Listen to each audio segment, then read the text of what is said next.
नमस्कार दोस्तों, स्वागत है आप सभी का SRL एकेडमी के यूट्यूब चैनल पर।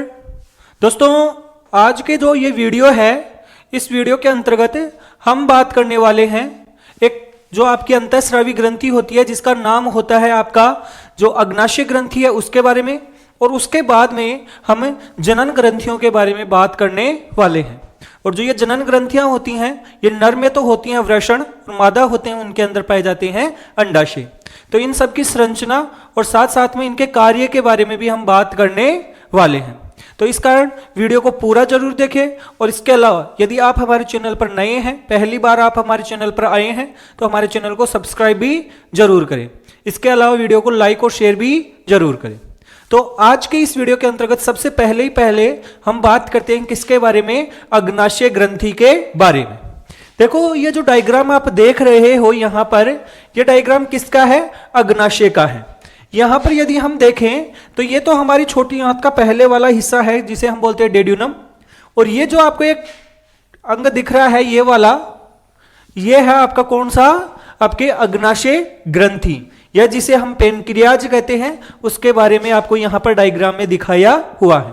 अब इसके बारे में हम नॉर्मली बात करते हैं कि यह क्या होता है, कैसे होता है।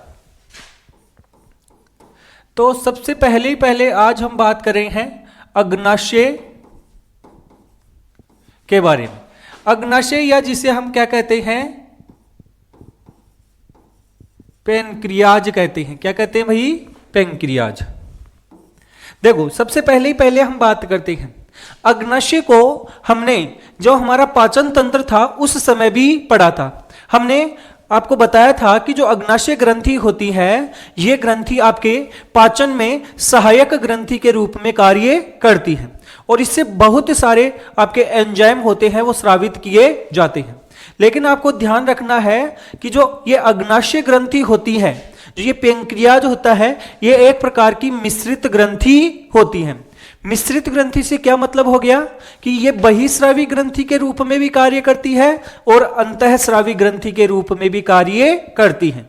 जब ये बहिस्रावी ग्रंथि होती है, इसका जो हिस्सा बहिस्रावी ग्रंथि के रूप में कार्य करता है, तो उससे क्या स्रावित होता है? एंजाइम्स, अर्थात जो अग्नाशय रस होता है उसके अंदर क्या स्रावित होते हैं? एंजाइम स्रावित होते हैं। लेकिन इसमें से कुछ हिस्सा होता है वो आपका अंतःस्रावी रूप से भी कार्य करता है, और उस समय इससे क्या स्रावित होते हैं? हार्मोन स्रावित किए जाते हैं। तो सबसे पहले तो हमें क्या ध्यान रखना है कि जो आपकी अंतःस्रावी, ये जो अग्नाशय ग्रंथि है, ये एक प्रकार की कैसी ग्रंथि है? मिश्रित ग्रंथि होती है। कैसी ग्रंथि होती है? मिश्रित ग्रंथि होती है। मिश्रित का मतलब क्या हो गया कि ये बहिस्रावी ग्रंथि भी है। कैसी ग्रंथि है? बहिस्रावी। और इसके साथ साथ में और किस रूप में कार्य करती है? अंतःस्रावी आपकी ग्रंथि के रूप में भी कार्य करती है। ये दोनों रूप में ही कार्य करती है। जब ये बहिस्रावी ग्रंथि के रूप में कार्य करती है, तब तो इससे क्या स्रावित होता है? आपका अग्नाशयी रस स्रावित होता है। क्या स्रावित होता है इससे? अग्नाशयी रस। इंग्लिश में इसे कहा जाता है आपका पेनक्रियाटिक जूस। और ये जो अग्नाशयी रस होता है, इसमें बहुत सारे क्या पाए जाते हैं? एंजाइम पाए जाते हैं। तो मोटा मोटा हम ये बोल सकते हैं कि बहिस्रावी ग्रंथि के रूप में ये क्या स्रावित करता है? एंजाइम स्रावित करता है। लेकिन बात करें अंतःस्रावी ग्रंथि के रूप में, तो अंतःस्रावी ग्रंथि के रूप में ये क्या स्रावित करता है? हार्मोन स्रावित करता है। क्या स्रावित करता है भाई? हार्मोन। आज के इस वीडियो के अंतर्गत हम इसके बहिस्रावी वाले फंक्शन को नहीं देखेंगे, क्योंकि इसको हम पहले ही पढ़ चुके हैं। किसके अंतर्गत? पाचन तंत्र के अंतर्गत। आज हम बात करने वाले हैं इसके हार्मोनों के बारे में। अब देखो, जो आपका ये पेनक्रियाज होता है, जैसे अभी हमने पढ़ा था, ये आपके छोटी आंत का पहला हिस्सा है, जिसे हम डेड्यूनम कहते हैं। और इसके अंदर की तरफ आपके ऐसे एक ग्रंथि के रूप में क्या पाया जाता है? आपका पेनक्रियाज पाया जाता है। इस पेनक्रियाज में कुछ ऐसी कोशिकाएं होती हैं, कुछ ऐसी बीच बीच में क्या पाई जाती हैं? कोशिकाएं पाई जाती हैं। बीच बीच में कुछ कोशिकाएं पाई जाती हैं। बाकी आपका जो पूरा पैंक्रियाज है वो अलग प्रकार की कोशिकाओं से बना होता है और बीच बीच में कोशिकाओं की एक झुंड पाया जाता है। ये ऐसा दिखाई देता है जैसे आपका पूरा पैंक्रियाज है, उसके अंतर्गत तो आपकी जो बहिस्रावी ग्रंथियां हैं उसकी जो कोशिकाएं पाई जाती हैं और उनके बीच बीच में कहीं कहीं पर इनमें जो अंतःस्रावी कोशिकाएं होती हैं वो पाई जाती हैं। और ये अंतःस्रावी कोशिकाएं होती हैं, ये बीच बीच में पाई जाती हैं, इस कारण इनको बोलते हैं द्वीप कोशिकाएं। क्या कहते हैं हमें? द्वीप कोशिकाएं। और इनका नाम होता है लैंगरहैंस। इस कारण जो बीच बीच में अंतःस्रावी रूप से कार्य करने वाली कोशिकाएं होती हैं वो आपकी कौन सी कोशिकाएं कहलाती हैं? लैंगरहैंस द्वीप कोशिकाएं। कौन सी कहलाती है भाई? लैंगरहैंस द्वीप कोशिकाएं कहलाती हैं। याद रखना है आपको, इन्हें कहा जाता है लैंगरहैंस द्वीप कोशिकाएं।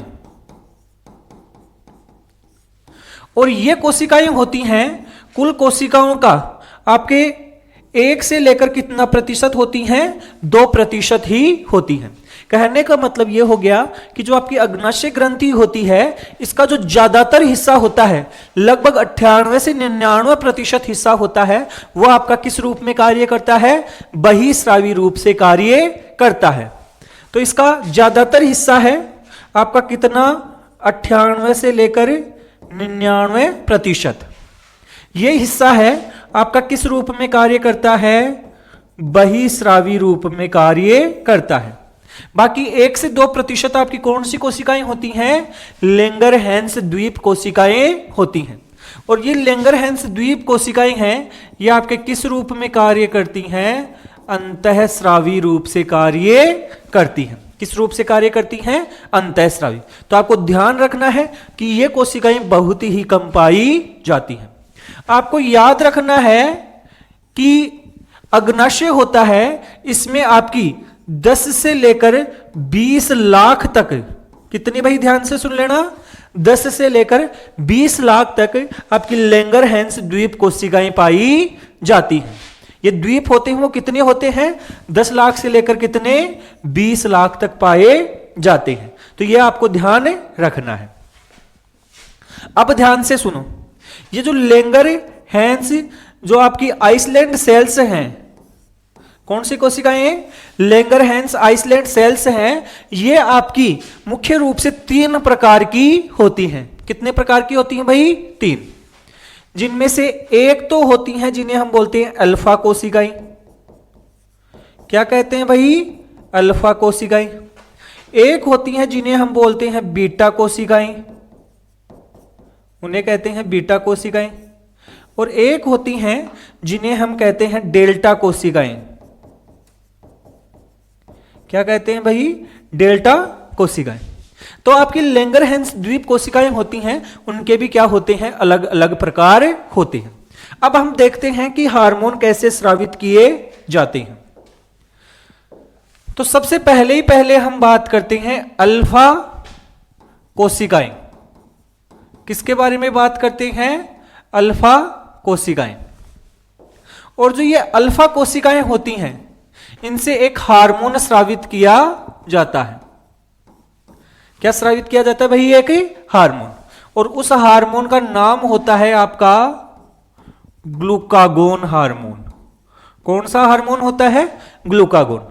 तो आपको ध्यान रखना है कि जो हमारी अग्नाशय ग्रंथि होती है, इस अग्नाशय ग्रंथि में आपकी लैंगरहैंस द्वीप कोशिकाएं पाई जाती हैं। और ये लैंगरहैंस द्वीप कोशिकाएं होती हैं, ये कुल अग्नाशय कोशिकाओं का 1 से 2% ही होती हैं। और वैसे संख्या में देखा जाए तो अग्नाशय में लगभग 10 से 20 लाख लैंगरहैंस द्वीप कोशिकाएं पाई जाती हैं।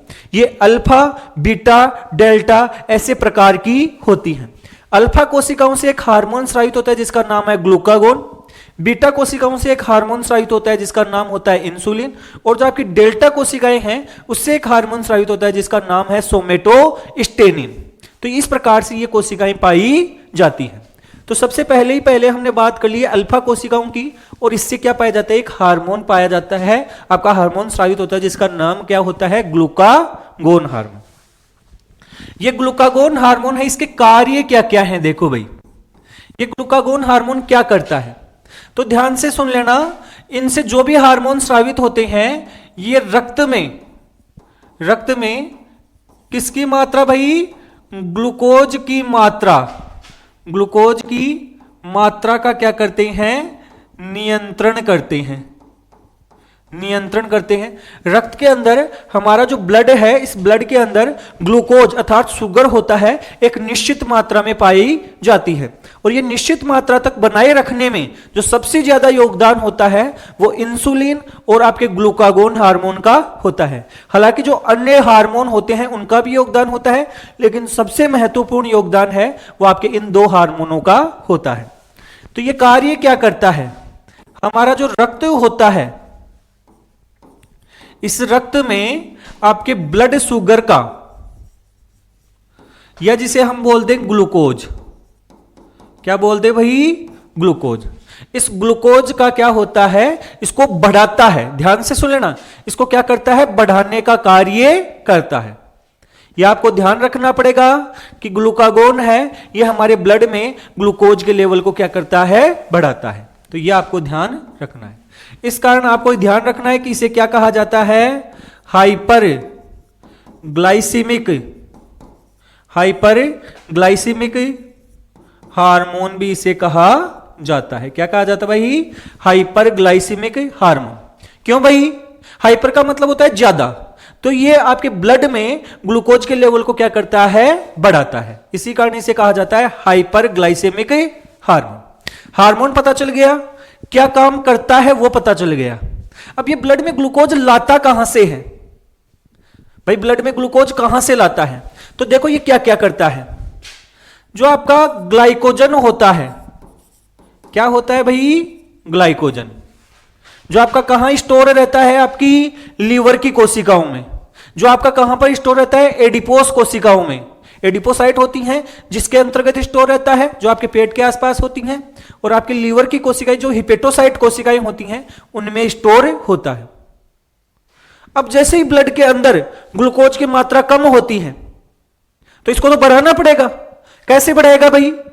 तो जो लीवर के अंदर ग्लूकोज स्टोर पड़ा है जो आपका ग्लूकोज स्टोर पड़ा है किस रूप में? ग्लाइकोजन के रूप में। उसको तोड़ता है और तोड़कर किस रूप में बदल देता है? ग्लूकोज के रूप में बदल देता है। तो आपका ग्लाइकोजन को तोड़ेगा और ग्लाइकोजन को तोड़ के क्या बना देगा? ग्लूकोज। क्या बना देगा? ग्लूकोज। और ये ग्लूकोज आपका किस में चला जाएगा? रक्त में। इसके अलावा आपका जो कार्बोहाइड्रेट नहीं है, जैसे आपका प्रोटीन है, जैसे आपकी वसा है, इनको भी तोड़कर किस रूप में बदलता है? आपके ग्लूकोज के रूप में बदलता है। भाई इसको तो ग्लूकोज बढ़ाना है ना, तो ये क्या करता है? आपके प्रोटीन को और वसा को इनको तोड़कर क्या बनाता है? ग्लूकोज बनाता है। अब देखो ये दोनों आपके कार्बोहाइड्रेट नहीं है, आपके बिना कार्बोहाइड्रेट से कार्बोहाइड्रेट बनाता है। इस कारण इसे बोलते हैं ग्लूकोनियोजेनेसिस। क्या कहा जाता है भाई? ग्लूकोनियोजेनेसिस। तो ये करता है। इसके अलावा जो हमारी कोशिकाएं होती हैं, उन कोशिकाओं को क्या करता है? आपके ग्लूकोज के उपयोग करने से क्या करता है? रोकता है। भाई कोशिकाएं ग्लूकोज का उपयोग नहीं करेंगी तो रक्त में आपका ग्लूकोज का लेवल क्या करेगा? बढ़ेगा। तो इसके अलावा ये कोशिकाओं को क्या करता है? कोशिकाओं को ग्लूकोज उपयोग से रोकता है। उनके उपयोग करने से क्या करता है? रोकता है। तो यह आपको ध्यान रखना है कि यह कैसे हमारे ब्लड के अंदर ग्लूकोज के लेवल को क्या करता है? बढ़ाता है। हाइपरग्लाइसेमिक हार्मोन किसी का कहा जाता है? इसी को कहा जाता है। कौन से को? ग्लूकागोन। अब नेक्स्ट देखो भाई, इसकी एक कोशिका होती है जिसे हम बोलते हैं बीटा कोशिका। कौन सी कोशिका होती है? बीटा। और ये बीटा कोशिकाएं हैं, इनसे एक हार्मोन स्रावित होता है और उस हार्मोन का नाम है आपका इंसुलिन। कौन सा हार्मोन है भाई? इंसुलिन। ये जो इंसुलिन हार्मोन है ये ग्लूकागोन का जस्ट उल्टा कार्य करता है। कैसे? जैसे ग्लूकागोन था वो हमारे ब्लड में आपकी शुगर के लेवल को क्या कर रहा था? बढ़ा रहा था। ये क्या करता है, कम करता है। तो ये क्या करता है, ध्यान से सुन लेना, ब्लड शुगर का जो लेवल होता है या जिसे हम बोलते हैं ग्लूकोज को क्या करता है, घटाता है। क्या करता है भाई, घटाता है। अब कैसे घटाता है, देखो जस्ट उसके उल्टे कार्य करेगा। जो ग्लूकागोन कार्य कर रहा था उसका उल्टा कार्य करेगा। क्या करेगा भाई, जो ग्लूकोज है उसको किस रूप में बदल देगा, ग्लाइकोजन। ग्लूकोज को किस रूप में बदलेगा, ग्लाइकोजन, जिससे कि ब्लड में आपकी क्या हो, ग्लूकोज की मात्रा कम हो। इसके अलावा जो ग्लूकोज है उसको क्या बनाएगा, आपके एमिनो अम्ल में बदलेगा, या उसको किस में बदलेगा, वसा के अंदर बदलेगा। जस्ट उसका उल्टा कार्य करा है। इसके अलावा जो कोशिकाएं हैं उन कोशिकाओं को क्या बोलता है भाई, ज्यादा से ज्यादा ग्लूकोज को काम में लो। आप तो ज्यादा से ज्यादा ग्लूकोज है उसको काम में लो, और जितना ज्यादा ग्लूकोज काम में आएगा आपका ब्लड से उतना ही ज्यादा ग्लूकोज है वो कोशिकाओं के अंदर जाएगा, और जिसके कारण से ब्लड में आपके ग्लूकोज का लेवल क्या होगा, कम। तो कोशिकाओं में क्या करता है, आपके ग्लूकोज के उपभोग को बढ़ाता है, उसके उपभोग को क्या करता है, बढ़ाता है, और जिससे कि आपके ब्लड के अंदर ग्लूकोज का लेवल क्या हो जाता है, कम हो जाता है। तो इस प्रकार से ये आपका हाइपोग्लाइसेमिक हार्मोन कहलाता है। हाइपोग्लाइसेमिक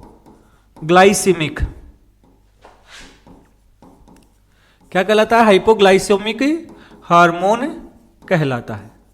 हाइपो का मतलब होता है कम, तो ये ब्लड में आपके ग्लूकोज के लेवल को क्या करता है, कम करता है। अब देखो एक कोशिका और बताई थी अभी आपको, एक कोशिका और बताई थी, और वो थी आपकी डेल्टा कोशिका। क्या, कौन सी कोशिका थी, डेल्टा कोशिका।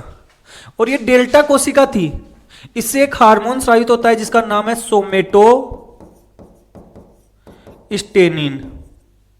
कौन सा हार्मोन स्रावित होता है, सोमेटोस्टेनिन हार्मोन स्रावित होता है। और ये हार्मोन होता है, ये आपका क्या करता है कि जो आपके अग्नाशयी रस के कार्य हैं उनको क्या करता है, रोकता है। अग्नाशयी रस के जो भी कार्य हैं, जो हमारे अंदर पाचन वगैरह की क्रिया है, उसको क्या करता है, रोकता है। आपके इंसुलिन को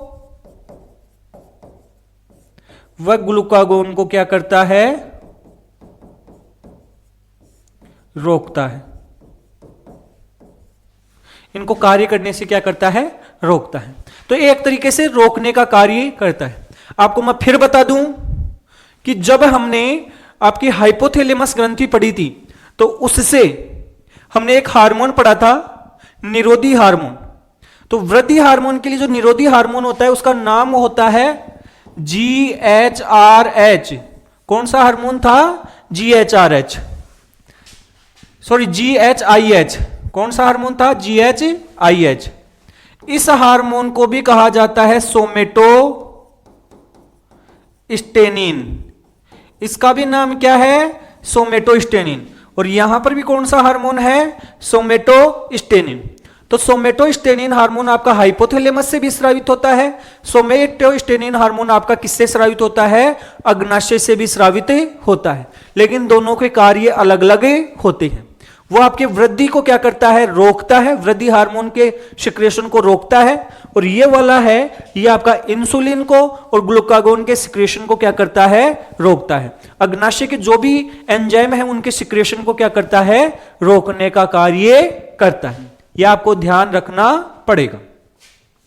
तो इस प्रकार से आपके जो अग्नाशय है उससे कौन कौन से हार्मोन, कौन कौन सी कोशिकाएं हैं वो पाई जाती हैं, उसके बारे में हमने देखा है। अब आप खुद ही सोचो कि अगर किसी व्यक्ति में इंसुलिन की क्या हो जाए भाई, कमी। इंसुलिन की क्या हो जाए, कमी। अब इंसुलिन की कमी हो जाएगी तो ब्लड में ग्लूकोज का लेवल कम नहीं होगा, और जब कम नहीं होगा अर्थात ब्लड में ग्लूकोज का लेवल क्या हो जाएगा, बढ़ जाएगा। और जब ग्लूकोज का लेवल बढ़ जाएगा उस कंडीशन को हम एक नाम से जानते हैं, उसे हम कहते हैं डायबिटीज मेलाइटस। क्या कहते हैं भाई? डायबिटीज मेलाइटस, या हिंदी में उसे कहा जाता है मधुमेह। और नॉर्मल हमारी आम बोलचाल की जो भाषा होती है उसमें कहा जाता है उसे क्या? शुगर। तो वो किसकी कमी के कारण होता है? मेनली आपके इंसुलिन की कमी के कारण ही होता है। क्या नाम है उस रोग का? उस रोग, तो इसकी कमी से एक रोग होता है जिसे हम बोलते हैं मधुमेह। कौन सा रोग कहते हैं? मधुमेह, या इसे हम कहते हैं डायबिटीज मेलाइटस। तो इसकी कमी से, इंसुलिन हार्मोन की कमी से कौन सा रोग होता है? आपका डायबिटीज मेलाइटस। अब जब डायबिटीज मेलाइटस हो जाता है तो उस व्यक्ति के रक्त में ब्लड ग्लूकोज की जो लेवल होता है वो बढ़ जाता है, और रक्त में क्योंकि ग्लूकोज का लेवल बढ़ गया तो किडनी क्या करती है कि वो ग्लूकोज के एक निश्चित लेवल तक ही उसको क्या कर सकती है? एब्जॉर्ब कर सकती है। अगर उससे ज्यादा आएगा तो किडनी उसको किस में डालने लग जाती है? यूरिन में डालने लग जाती है, और इस कारण मूत्र में भी क्या आने लग जाता है? आपकी जो ग्लूकोज है वो आने लग जाती है। कौन से रोग में आती है? ध्यान रखना, मधुमेह या डायबिटीज मेलाइटस में ऐसा होता है। तो अभी तक हमने किसके बारे में पढ़ा है? अग्नाशय ग्रंथि के बारे में पढ़ा है। हमने ये देखा है कि अग्नाशय ग्रंथि कैसे हार्मोन स्रावित करती है, कौन सी कोशिकाएं स्रावित करती हैं, कौन सी कोशिकाओं से कौन कौन से हार्मोन स्रावित किए जाते हैं। तो ये तो हो गया हमारे कौन सी ग्रंथि? अग्नाशयी ग्रंथि। और अब हम बात करने वाले हैं जनन ग्रंथियों के बारे में। किसके बारे में बात करने वाले हैं? जनन ग्रंथियों के बारे में। तो देखो,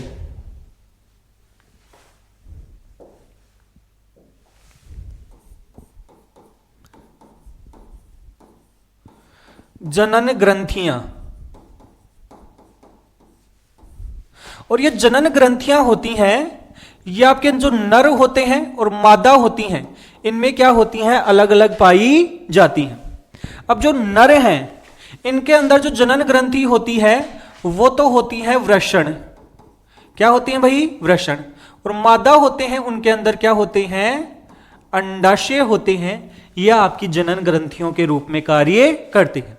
जनन ग्रंथियों को हम गोनाड्स भी कहते हैं। क्या कहते हैं भाई? गोनाड। गोनाड में आपके मेल और फीमेल दोनों के लिए यूज लिया जाता है, तो यह शब्द भी आपको ध्यान रखना है। तो सबसे पहले हम किसके बारे में बात कर लेते हैं? हम बात कर लेते हैं वृषण के बारे में।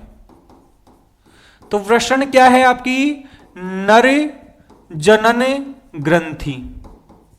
क्या है भाई? नर जनन ग्रंथि होती है। यह ग्रंथि क्या काम करती है? ध्यान से सुनना। नर जनन ग्रंथि है या वृषण है, इसे हम जो नर होते हैं इनके प्राथमिक जनन अंग भी कहते हैं। क्या कहते हैं भाई? प्राथमिक जनन अंग। क्यों? देखो, कहीं पर भी प्राथमिक जनन अंग होता है उसका मतलब होता है कि उससे आपके युग्मकों का क्या होता है? निर्माण होता है। अगर हम नर के लिए बात करें तो वो होते हैं वृषण, जिससे नर युग्मक शुक्राणु का निर्माण होता है, और मादा के लिए बात करें तो वो होते हैं अंडाशय, और उनसे आपके मादा युग्मक अंडाणु का निर्माण होता है। तो पहली बात तो आपको ध्यान रखनी है, वो ये रखनी है कि वृषण होते हैं ये आपके प्राथमिक जनन अंग होते हैं। क्या होते हैं? प्राथमिक जनन अंग। और प्राथमिक जनन अंग इन्हें क्यों कहा जाता है? क्योंकि इनसे क्या होता है? नर युग्मक शुक्राणु का क्या होता है? निर्माण। तो पहली बात तो आपको यह ध्यान रखनी है। इसके अलावा यह प्राथमिक जनन अंग तो है ही है, इसके अलावा यह जनन ग्रंथि के रूप में भी कार्य करता है, और इससे हार्मोन भी स्रावित किए जाते हैं। इसके अलावा यह क्या है? जनन ग्रंथि भी है। क्या है भाई? जनन ग्रंथि। और इससे क्या स्रावित होता है? हार्मोन भी स्रावित किए जाते हैं। वृषण के द्वारा जो हार्मोन स्रावित किए जाते हैं उसके समूह को कहा जाता है क्या? एंड्रोजन। क्या कहा जाता है? एंड्रोजन। या नर हार्मोन के लिए इसके लिए एक शब्द और काम में लिया जाता है, टेस्टेस्टेरोन। एंड्रोजन भी कहा जाता है या फिर इसे टेस्टोस्टेरोन भी कहा जाता है। तो वृषण होते हैं, उन वृषण से नर हार्मोन एंड्रोजन या टेस्टोस्टेरोन का क्या किया जाता है, स्राव किया जाता है। देखो वृषण है, ये वृषण कहां पर पाए जाते हैं, ये नर में उदर गुहा से बाहर की ओर, उदर गुहा से बाहर नर में एक जोड़ी वृषण होते हैं, एक जोड़ी, और ये क्या होते हैं, उदर गुहा से बाहर की ओर पाए जाते हैं, एक थैलीनुमा संरचना के रूप में पाए जाते हैं जिसे बोलते हैं वृषण कोष। और ये शरीर के बाहर की ओर होते हैं। ये शरीर से बाहर क्यों होते हैं, अंडाशय तो शरीर के अंदर होते हैं, ये बाहर क्यों हैं? तो इसके बारे में ध्यान रखना है कि वृषण है, उनके अंदर आपके नर युग्मक बनता है, और नर युग्मक के निर्माण के लिए थोड़े से कम तापमान की क्या होती है, आवश्यकता होती है। शरीर के तापमान से 2 से 3 डिग्री सेंटीग्रेड कम तापमान चाहिए, तो उस तापमान को मेंटेन करने के लिए शरीर से बाहर की ओर पाए जाते हैं। तो यह भी आपको ध्यान रखना है, बल्कि हार्मोन का नाम आपको बता दिया है। ये जो हार्मोन है, देखो ये वृषण है, वृषण के अंतर्गत क्या होती हैं, ऐसी पालियां पाई जाती हैं। क्या पाई जाती हैं भाई, पालियां। और वृषण के अंदर एक वृषण में 250 से लेकर 300 वृषण पालियां पाई जाती हैं। और इन वृषण पालियों के अंतर्गत आपके पाए जाते हैं नलिकाएं। क्या पाई जाती हैं भाई, नलिकाएं। तो ये जो नलिकाएं होती हैं, इनको तो हम बोलते हैं शुक्रजनक नलिकाएं। कौन सी कहते हैं, शुक्रजनक नलिकाएं। ऐसे ये भी है, ये भी है, ये भी है, ये भी है, सारी की सारी हैं। इसके साथ साथ में इन नलिकाओं के बीच का जो स्थान है, इन पालियों के बीच का स्थान है, इनमें कुछ विशेष प्रकार की क्या पाई जाती हैं, कोशिकाएं पाई जाती हैं। और इन कोशिकाओं को हम एक नाम से जानते हैं जिसका नाम है अंतराली कोशिका। क्या नाम है भाई, अंतराली कोशिका, या इसी को कहा जाता है लीडिंग कोशिका। कौन सी कोशिका कहा जाता है, लीडिंग। देखो ये अंतराल में है, आपके बीच का जो खाली स्थान है ना उसमें है। तो ये जो अंतराली कोशिकाएं हैं, इसी से आपका क्या स्रावित किया जाता है, एंड्रोजन या टेस्टोस्टेरोन हार्मोन स्रावित किया जाता है। तो आपको ध्यान रखना है कि टेस्टोस्टेरोन हार्मोन है, उसका स्राव वृषण में कौन सी कोशिकाएं करती हैं। ये लगभग हर एग्जाम में पूछा जाता है। अभी जो रीट की एग्जाम हुई थी उसमें भी ये प्रश्न पूछा गया था कि टेस्टोस्टेरोन या एंड्रोजन का स्राव कौन सी कोशिकाओं के द्वारा किया जाता है। तो वो कौन सी कोशिकाएं हैं, अंतराली कोशिका भी बोलते हैं और उसको लीडिंग कोशिका भी कहते हैं। अब इसके अलावा ये कार्य क्या करता है, कार्य देखो भाई। तो ये पुरुषों में क्या करता है, जो भी द्वितीयक लैंगिक लक्षण है, द्वितीयक लैंगिक लक्षण, उन लक्षणों का क्या करवाता है, विकास करवाता है। अब द्वितीयक लैंगिक लक्षण कौन से होते हैं, जैसे जैसे जैसे टेस्टोस्टेरोन का स्राव होता है वैसे वैसे क्या होता है, पुरुषों के अंदर आवाज का भारी होना, चेहरे पर दाढ़ी मूंछ आना, इसके अलावा जो आपके जघन है, जघन वाले क्षेत्र हैं, जो अंडर आर्म्स है, वहां पर क्या आना, बाल आना, इसके अलावा शरीर का क्या होना, मजबूत होना, ये सारे के सारे क्या होती हैं, द्वितीयक लैंगिक लक्षण होते हैं। तो इनका क्या करता है, विकास करता है। इसके अलावा और क्या करता है, जनन अंगों का विकास करवाता है। जनन अंगों का क्या करवाता है, विकास करवाता है। कौन सा हार्मोन, टेस्टोस्टेरोन हार्मोन। यह आपको ध्यान रखना है। तो यह होगी आपकी नर जनन ग्रंथि जिसका नाम है वृषण। आपको मेन चीज जो ध्यान रखनी है कि कौन सा हार्मोन है, कौन सी कोशिकाओं से स्रावित होता है और इसके कार्य क्या क्या होते। बाकी ये इसको प्राथमिक जनन अंग क्यों कहते हैं वो भी आपको पता होना चाहिए, क्योंकि यहां पर नर युग्मक होता है शुक्राणु, उसका निर्माण किया जाता है। अब हम महिलाओं के लिए बात करेंगे, मादा के लिए बात करेंगे कि उनमें जनन ग्रंथि कौन सी होती है। तो अगर हम बात करें अंडाशय या जिसे ओवरी कहते हैं, ये क्या है भाई?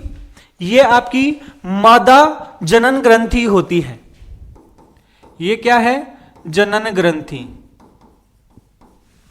देखो अभी आपको बताया था कि वृषण होते हैं, ये आपकी पुरुष होते हैं, उनके लिए क्या होते हैं? प्राथमिक जनन अंग होते हैं। उसी प्रकार से अंडाशय होते हैं, ये महिलाओं के प्राथमिक जनन अंग होते हैं। क्या होते हैं भाई? महिलाओं में प्राथमिक जनन अंग। और क्यों भाई इनको प्राथमिक जनन अंग क्यों कहते हैं? क्योंकि इनमें मादा युग्मक जो होता है, कौन सा युग्मक है? मादा युग्मक, जिसका नाम क्या होता है भाई? अंडाणु। मादा युग्मक है, उसका नाम क्या होता है? अंडाणु। उस अंडाणु का निर्माण किया जाता है। ये अंडाशय कहां होते हैं? तो ये उदर गुहा में पाए जाते हैं। श्रोणी क्षेत्र होता है, वहां पर पाए जाते हैं। उदर गुहा में, श्रोणी भाग में पाए जाते हैं। कितने होते हैं भाई? एक जोड़ी।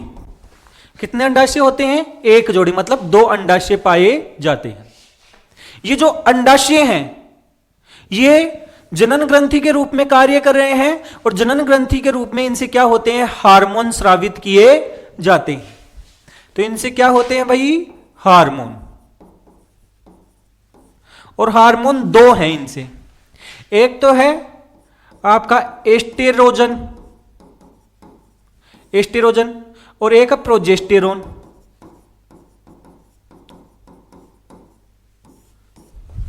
तो महिलाओं के अंदर जो अंडाशय होते हैं, जो ओवरीज होती हैं, उनसे 2 जो आपके मादा जनन हार्मोन है वो स्रावित किए जाते हैं। उनका नाम है एस्टेरोजन और प्रोजेस्टेरोन। जो अंडाशय होते हैं, इन अंडाशय के अंतर्गत आपकी कुछ क्या होती हैं? ऐसी कोशिकाएं पाई जाती हैं। और ये जो कोशिकाएं हैं, ये तो आपकी बनाती हैं क्या? पुट्टक। तो ये तो क्या है? पुट्टक। अब ये पुट्टक जैसे जैसे वृद्धि करते जाते हैं, वैसे वैसे इन्हें प्राथमिक पुट्टक, द्वितीयक पुट्टक, तृतीयक पुट्टक, ग्राफियन पुट्टक ऐसे कहते हैं। और इसके अलावा बाकी आपकी कोशिकाएं पाई जाती हैं। तो ये जो पुट्टक कोशिकाएं हैं, कौन सी कोशिकाएं हैं? पुट्टक कोशिकाएं।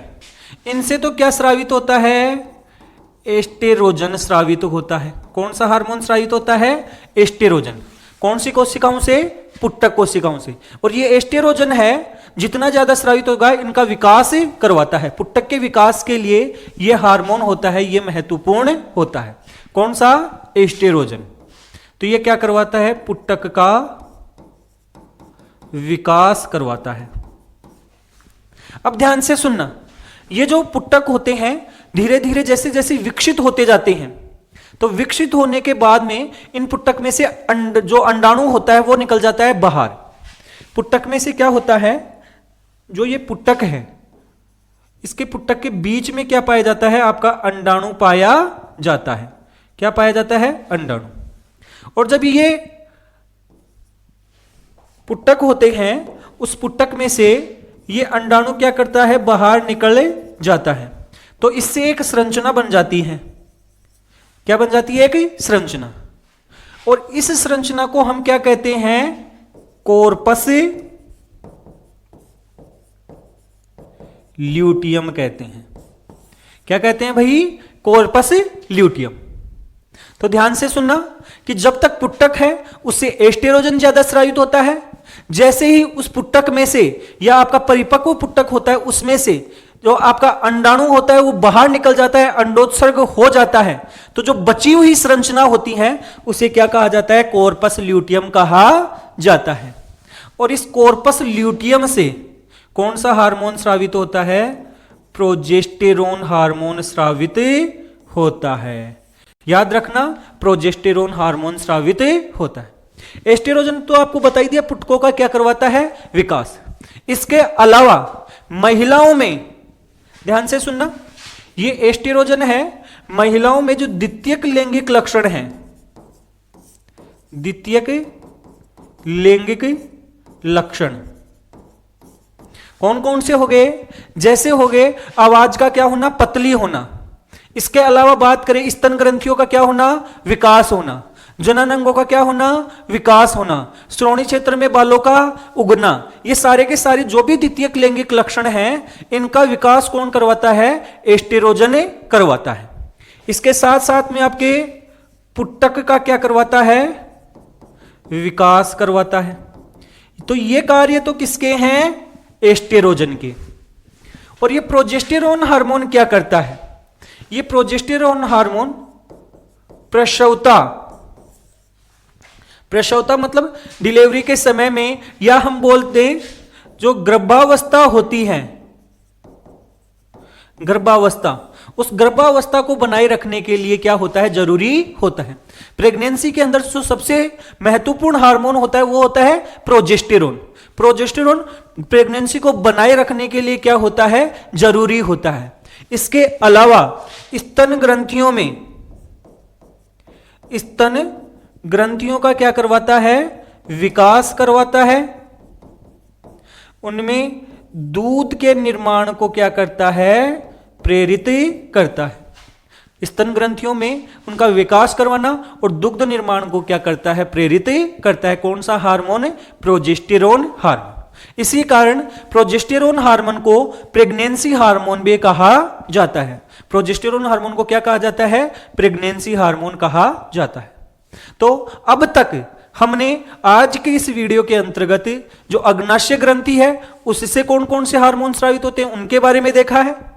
उसके अलावा जो जनन ग्रंथियां हैं, जो नर में है वृषण, उनसे कौन सा हार्मोन टेस्टोस्टेरोन स्रावित होता है, वो क्या कार्य करता है, उसके बारे में देखा है। और जो मादा में जनन ग्रंथियां हैं जिनका नाम है अंडाशय, उनसे दो हार्मोन आपके एस्टेरोजन और प्रोजेस्टेरोन स्रावित होता है, उसके बारे में देखा है। आपका एस्टेरोजन होता है वो तो क्या कार्य करता है वो देखा है हमने कि ये लैंगिक लक्षणों का विकास करवाता है, पुट्टक का विकास करवाता है। और आपके प्रोजेस्टेरोन है उसके बारे में देखा है कि ये प्रसवता के समय में गर्भावस्था को बनाए रखने के लिए, स्तन ग्रंथियों के विकास के लिए, दुग्ध के निर्माण के लिए, इनके लिए क्या होता है? जरूरी होता है। तो आज के इस सारे वीडियो के अंतर्गत हमने इन ग्रंथियों को क्या किया है? कंप्लीट किया है। बाकी अन्य कुछ छोटी छोटी क्या होती हैं? ग्रंथि या कोशिकाएं होती हैं, उनके द्वारा भी कुछ हार्मोन होते हैं वो स्रावित किए जाते हैं। तो उनको हम अगले वीडियो के अंतर्गत देखने वाले हैं। इस कारण अगले वीडियो को भी जरूर देखें। और साथ साथ में अगर आपको ये वीडियो अच्छे लगते हैं तो वीडियो को लाइक और शेयर जरूर करें, और इसके अलावा हमारे चैनल को सब्सक्राइब भी जरूर करें। धन्यवाद।